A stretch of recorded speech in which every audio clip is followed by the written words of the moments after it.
Hello everyone. In this video I will talk about some quick tips to help you achieve flawless runs in the updated Torghast more easily.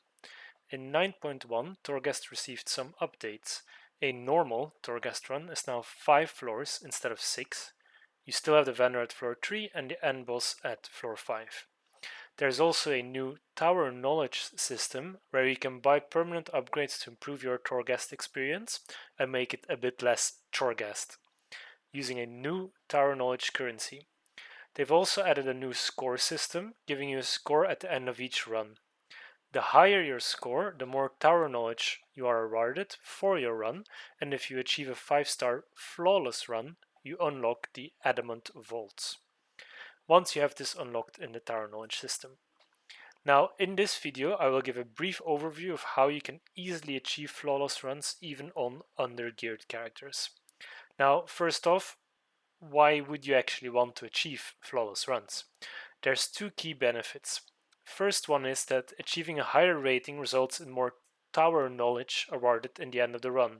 Now, you can do multiple runs to achieve your weekly tower knowledge cap, but doing it in one flawless run just saves you time rather than doing multiple runs trying to reach your cap. Secondly, once you unlock the adamant vault in the tower knowledge system, achieving a flawless run at layer 9 or above opens up 2 new floors after the end boss at floor 5. Now, you can be asking, why on earth would I want to do 2 additional floors? Good question. It has been reported that you have a chance for a Season 2 socket or conduit upgrade item while clearing these additional floors. So that might be a really useful option because you don't need to farm rep in Courtier for sockets, but could potentially get them from Adamant Vault runs. Now, how do we achieve flawless runs? In order to achieve a flawless run, you need to achieve a score at the end of your run higher than 200 or higher. To do this, you want to follow 4 key principles. First, you want to prioritize completion, which means killing everything, opening everything, and collecting everything. Usually you will get around like 98 to 100 points. It's totally fine if you miss a couple of items that you didn't click or stuff like that, but it's very easy to get the points by just completing everything. Second, you need to remember that deaths are very, very bad for your score. So just don't die for it. Third, speed is useful, but don't overdo it. Again, deaths are very, very bad. It's way worse to have a speedy run with a death than having a slow run with no deaths.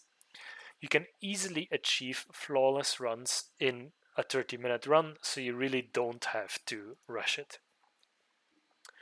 Finally, you want to use your empowered extra action button at the end of the floor to kill the boss.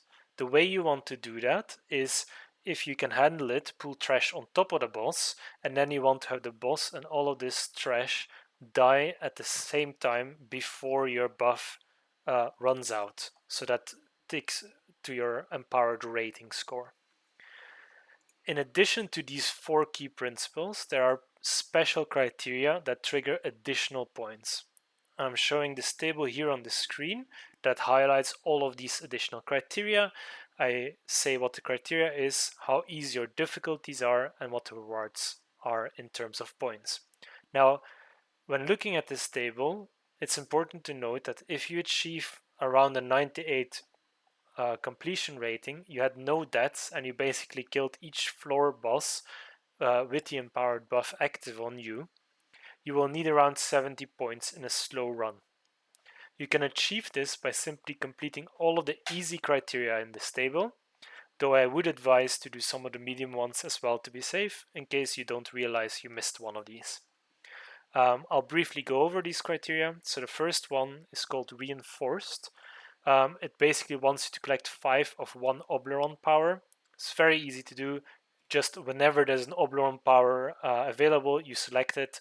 In all the runs I've done, I always ended up with 5 by following that principle, and it's an easy 10 points. Second, there's Rescuer. You just need to assist a denizen of Torghast. That basically means in the Torghast run, you have a quest giver, you do the quest, and then you get these free 10 points. Daredevil is also a fairly easy one. You basically have to kill 2 elites within 10 seconds of each other. The way you do that is you bring them both low, you pop a cooldown, and you kill them off. Then there's Collector, which you can basically do automatically when you're doing the full completion run.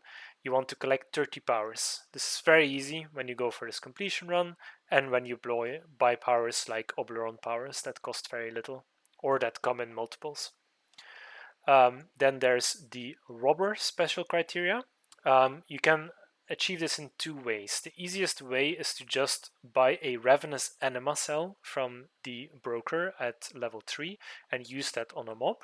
The alternative is if you have a blessing from the Tower Knowledge system, there's a blessing called Shoplifter, which allows you to kill the brokers, and that works for this as well.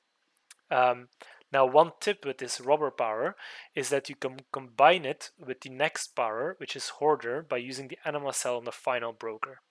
Now, for the Hoarder power, what you want to do is defeat the level 5 floor boss with at least 500 Phantasma remaining.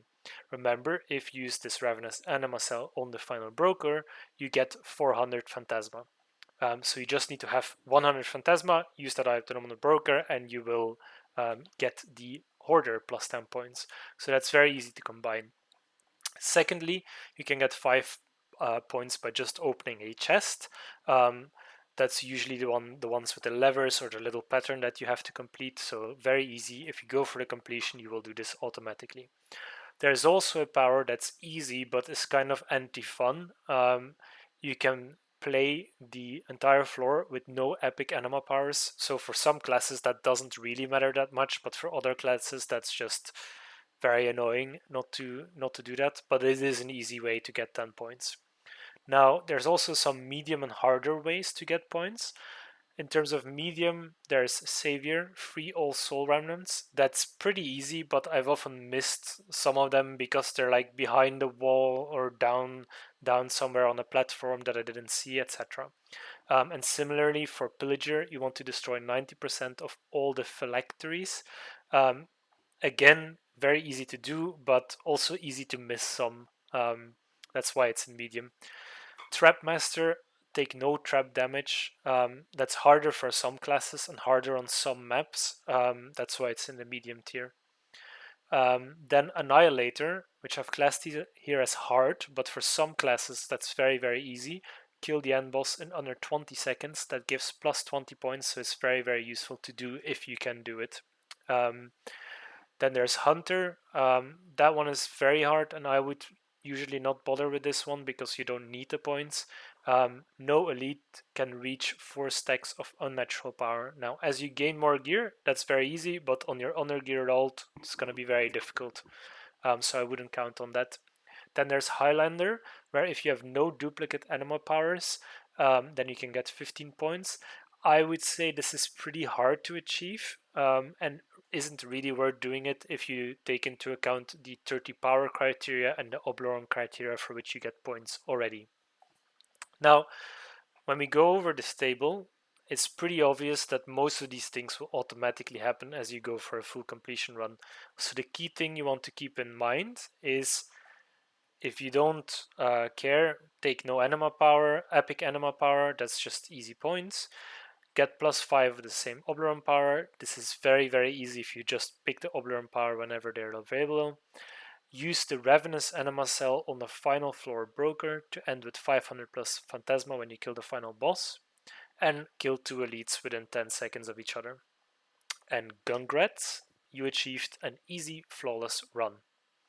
Now what happens after you achieve this flawless run is that you unlock the Adamant Vault. This is 2 more layers. At the end of the second layer, you have an additional boss. That boss, when you complete it, I've just received additional tower knowledge, but I've been told that it's also possible to receive sockets and conduit upgrades, so this can be very, very useful. Thank you for watching.